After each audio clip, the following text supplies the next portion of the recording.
All eyes Rafah देख रही थी, वो ऑल आइज ढाका क्यों नहीं देख पा रही?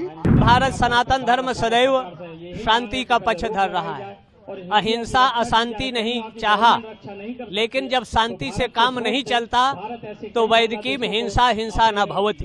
तत्काल हिंदुओं पर अत्याचार रुकना चाहिए और इस अत्याचार नहीं रुकता है तो साले हिंदू जनमानस धरने पे बैठ जाएगा और तब तक बैठा रहेगा जब तक ये सारी चीजें बंद नहीं होंगी। निर्णय और रणनीति सत्ता और सरकार का काम है।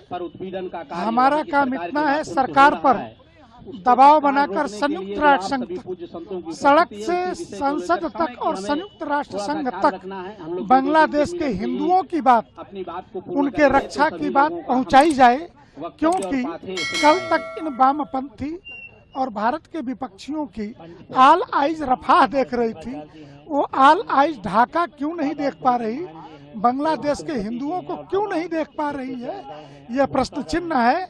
समाज का जागरण करना हमारा कर्तव्य है। जब तक हिंदू वहाँ जो रह रहा है, कोई ऐसा देवता नहीं जिनके हाथों में हथियार ना हो, और क्रिया की प्रतिक्रिया होगी तभी उनकी रक्षा और सुरक्षा होगी।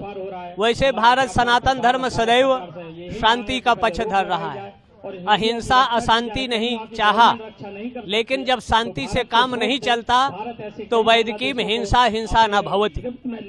10 करोड़ भी अगर बांग्लादेश के हिंदू हथियार उठा ले तो उनकी रक्षा और सुरक्षा होगी, और अगर नपुंसक बने रहेंगे, अर्जुन भी यही स्थिति आई थी तो भगवान कृष्ण ने कहा था न दैन्यम न पलायनम, दैन्य और पलायन नहीं होना चाहिए। अपने आत्मरक्षार्थ हर व्यक्ति को संविधान में हथियार लेने का अधिकार है, और जैसे दुष्ट हैं या प्रपंच वाले हैं उनको दंड देना चाहिए। भारत सरकार अगर यहाँ शरण दिया है तो 1-2 लाख सैनिकों को भेजकर जमाती या उत्पाती विधर्मियों का काम तमाम करें, तभी वहाँ अमन शयन होगा। पहली बार इतने संभ्रांत लोग एक साथ एक मंच पे बैठ करके देश के प्रधानमंत्री से राष्ट्रपति को ज्ञापन देने जा रहे हैं कि बांग्लादेश में तत्काल हिंदुओं पर अत्याचार बंद किया जाए, और ये सभी प्रबुद्ध जन आज इसीलिए एकत्रित हुए हैं। तो हम तो धर्म से जीते ही हैं, मैं डॉक्टर हूँ और डॉक्टर का जो धर्म है वो मैं जी रहा हूँ, इसीलिए मुझे पहले माइक दे दी गई है। आप जानते हैं काशी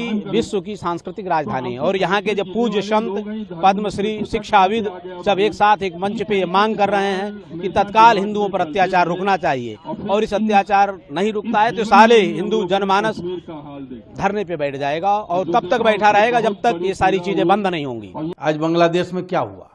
यही तो हुआ, जब इस्लामिक कट्टरपंथियों ने पूरे बांग्लादेश पे कब्जा कर लिया तो वहां के सत्ता को भी बदल दिया। आज हिंदू उनका प्रमुख दुश्मन बना हुआ है, और उनके घरों को जलाना, महिलाओं के साथ बलात्कार करना, आगजनी करना, तोड़फोड़ करना, ये पराकाष्ठा पे पहुंच चुका है।